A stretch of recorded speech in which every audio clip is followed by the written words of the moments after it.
E aí galera, Little Tom no barulho do dia trazendo uma nostalgia. Wildcats do Jim Lee. Eu sou o Little Tom, você tá no canal Little Tom Nerd, você já sabe todo aquele babado. Se você quiser ajudar, curte, comenta, compartilhe para o vídeo chegar em mais gente. Beleza? Então vamos lá começar falando desta maravilha de gibi aqui. Na época que saiu, em 96, acompanhando então as Wizards, né, da editora Globo. Chegou a Wizard número 1 anunciando os títulos que estavam saindo.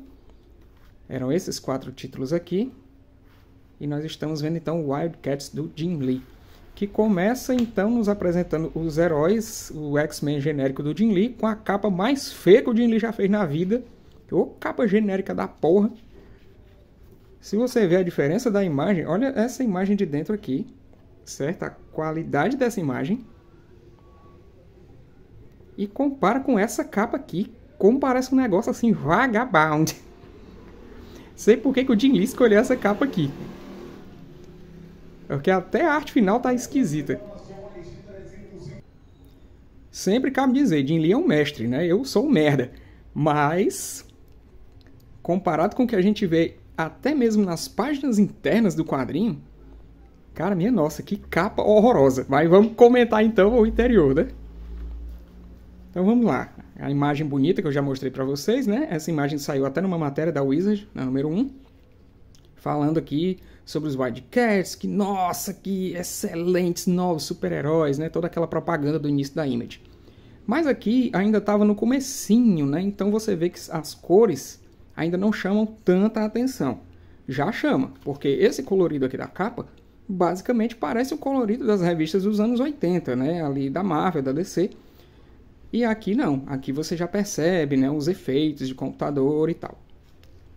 Mas ainda não era tudo aquilo, né? Lembrando também que quem começou com esse lance de pintura aí por computador foi, na verdade, a Malibu. Malibu Comics, que depois foi comida aí por alguém, não sei se foi pela Marvel. Né? Eles que estavam fazendo esse colorido diferenciado. E aí o pessoal da Image, no início, né, eles lançaram através da Malibu. Eu sei que com certeza quem fez isso foi o Youngblood, que foi a primeira revista a sair, né, pela Image. E também o Spawn, né, a primeira propaganda dele que tem, fala sobre isso, sobre estar saindo ali através da Malibu. E aí, assim, contratos entre as editoras, né, se ajudam e tal, lança uma coisa ou outra. Né, a Panini, por exemplo, tem contrato com a Mitsu. Então, esse tipo de coisa acontece. Mas aqui dá pra gente ver, né? O colorido ainda é meio fraquinho, né? Ainda não tá tão chamativo assim. Mas, sempre lembrando, né? Era o início do colorido digital. Mesma época ali, por exemplo, quando a Marvel começa a lançar o Akira, né? Em 92 ou 90? Acho que foi antes, porque as edições do Akira da Globo são de 91. Né? E o Wildcats aqui também, pela Globo, olha aí as coincidências. Então, dado o devido contexto, vamos lá voltar para o início dos anos 90 e falar sobre o Wildcats do Jim Lee. Né? Eles saíram lá fazendo a maior propaganda do mundo, né? Que iriam revolucionar aí. Rapaz, mas antes de eu me aprofundar nesse assunto, vamos dar uma olhada rapidinho nas outras capas. Para vocês verem, para ver se vocês concordam comigo, como as outras são todas melhores que a do Wildcats. Até essa do Gen 13, que a pintura não tá tudo isso. Aí a do Strike Force é a segunda que tá melhorzinha, ó. Mas olha aqui o Cyber Force. Eu não tô com a revista aqui em mãos para mostrar, mas essa imagem tá boa. A capa do Cyber Force humilha. É a melhor capa dessas número 1 aqui, é a capa da Cyber Force. Outro detalhe também que eu reparei nessa capa é que ela não tem preço. Olha, rapaz, que edição valiosa, não tem preço. Mas não tem como eu não comentar essa capa, cara. É muito ruim. O nome do Jim Lee não dá nem pra ler. O título, Wildcats, todo branco praticamente. Que coisa esquisita essa capa. Mas tá bom, vamos deixar de falar mal e vamos contar a história. Que também eu vou falar mal. Enfim, a história começa aqui com esses caras. Lá no começo ali dos 80, eles encontrando uma fonte de energia aqui, uma bolinha, né, que a Void tá atrás. Depois a gente pula para o presente da época, né, 92 nos Estados Unidos e aqui no Brasil 96. Eles fazem essa adaptação aí do ano. onde a Void aparece aí de repente lá no meio das operações internacionais, que nós estávamos sendo apresentados aqui, e no Gen 13, né? Tá aqui o Lynch, que é aquele coroa lá que ajuda a galerinha do Gen 13, né? Então a Void, ela aparece no passado, aparece no presente e desaparece, não revela nada. Ah, tá aqui a bolinha, né, que eu falei, o orbe. Então a gente pula aqui para mais presente e nós temos aqui o Jacob Marlowe aqui, né, jogado no meio do lixo. Esse anão aí, a lá Jack Kirby. Ele sendo atacado aqui por uma galera. Só porque ele é um mendigo. E aí aparece a Void e salva ele, porque ela sabe que ele, na verdade, é o tal do Lord Imp, né, que é uma espécie de cara importante da sociedade dos querubim, né, que são os heróizinhos aqui da história. Então, com a ajuda da Void, ele deixa de ser um mendigo rei lascado e vira um empresáriozão foda e tal. E ele está preparando os Wildcats para a sua primeira missão, né? E aqui a Void conta sobre os sonhos, as visões que ela tem, onde tem um outro anão aí, com essa roupa vermelha aqui, que ele tem esse orbe aí de poder e ele usa contra ela. E aí vocês veem aqui as modelos siliconadas do Jin Lee, né? Olha esses peitos, cara. O tamanho da bola aqui, quase o tamanho da cara dela. E aí vamos lá. Belos desenhos, uma nave. Aqui, para não dizer que é só exploração do corpo feminino, tá o masculino também. Olha aí essa bunda, rapaz. Gigante. E aí você vê o Marreta, né, e o Warblade aqui lutando. O Maul no original, né, aqui Marreta, e o Warblade que não deram um nome em português pro cara. Aqui o Marlowe com aquelas dúvidas do herói, será que eu sirvo para isso mesmo? E nós vemos então uma reunião dos vilões, que são os Demonitas. Aqui eles estão achando um cara que parece que é um traidor, né? E aí esse cara é morto aqui. Esse é o vilãozão dessa primeira história, que é o Hellspawn. Visual aí bem carnavalesco. E aí a gente vê uma Coda, né, que são aquelas super assassinas ninja extraterrestres do Jin Lee. E aqui é o encontro do Marlowe com o Gnomo. Tá aqui outra guerreira Coda, segurança do Gnomo. O que o Gnomo quer? Ele indica para o Marlowe onde é que tem outro superdotado, né, que eles estavam procurando alguém que iria fazer a diferença aí nessa guerra dos querubim contra os demonitas. E esse alguém estava nesse bar, onde a gente vê aqui o Brad Pitt, o Cole Cash, né, também conhecido como Bandoleiro, entrando. E essa superdotadíssima, né, é a Voodoo. Voodoo aqui não é pra Jacu, como dizia o Pica-Pau, é a morenona gostosona da época lá. Então, mostra a Voodoo frente, mostra a Voodoo verso. E aí, o pessoal lá do Hellspawn entra no bar disfarçado. Um detalhe dos demonitas é que eles se disfarçam de seres humanos, mas na verdade, né, como eles são malvadinhos, eles têm que ser feiosos e monstruosos. Tá aqui a verdadeira aparência dele, né? Então eles tentam pegar a Voodoo, mas ela vê eles como são de verdade, ela tem medo, né? E aí, quando eles vão capturá-la, o bandoleiro entra na história. Aqui uma mulher chama ele de Shaft, né, que é o herói lá do Rob Liefeld, né, do Youngblood. E aí os demonitas aí transformados em humanos, eles usam essas roupas aqui, esses trajes que deixam eles super poderosos, e o bandoleiro começa a meter bala para todo lado.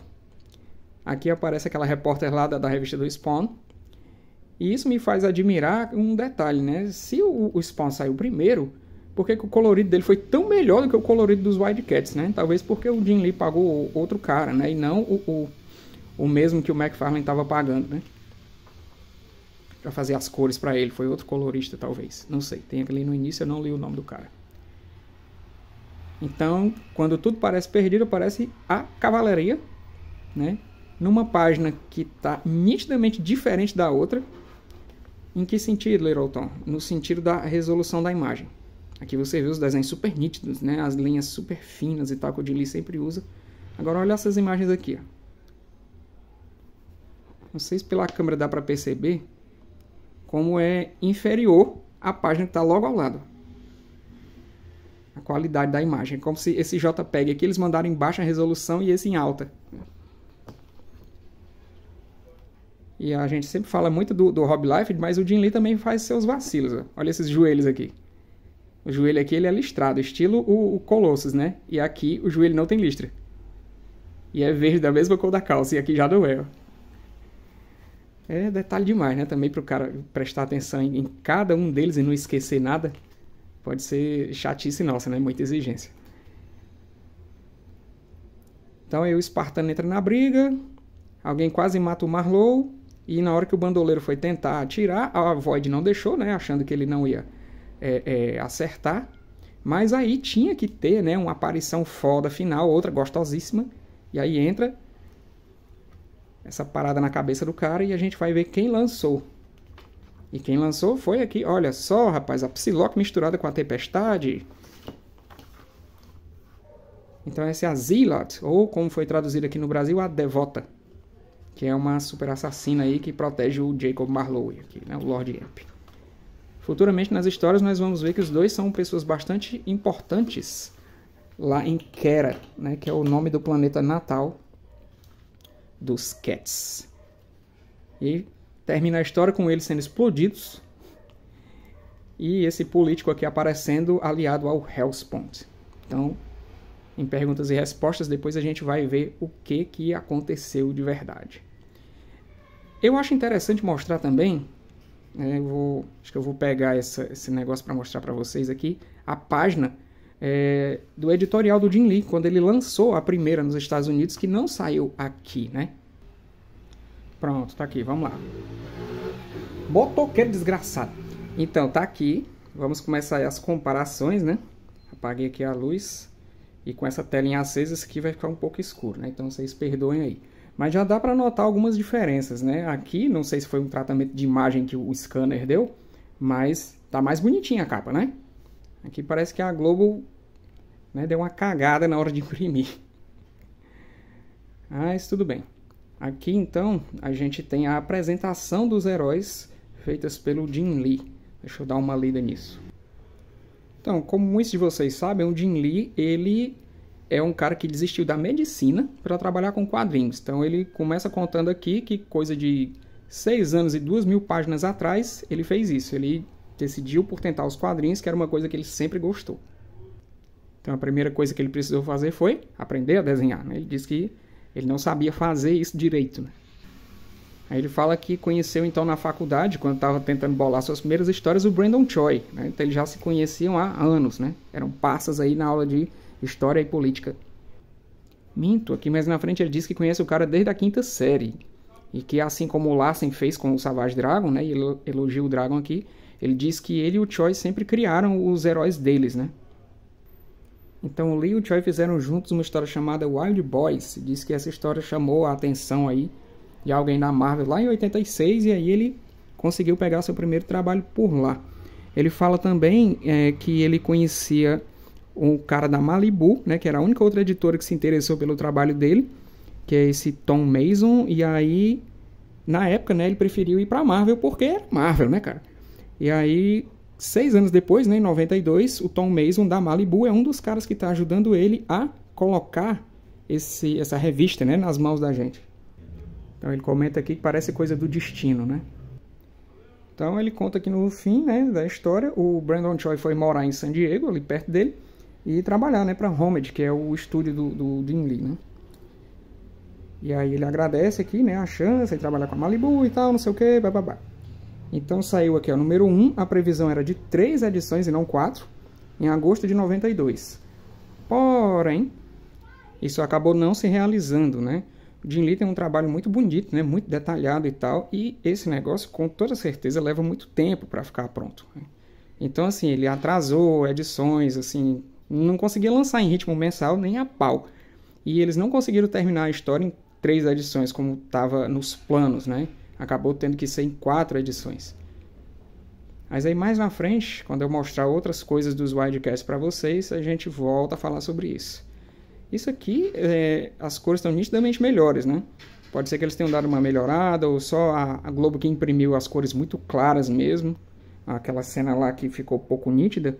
Até aqui, ela parece que está com baixa definição. Então, esse ponto aí talvez não tenha sido culpa da Globo mesmo.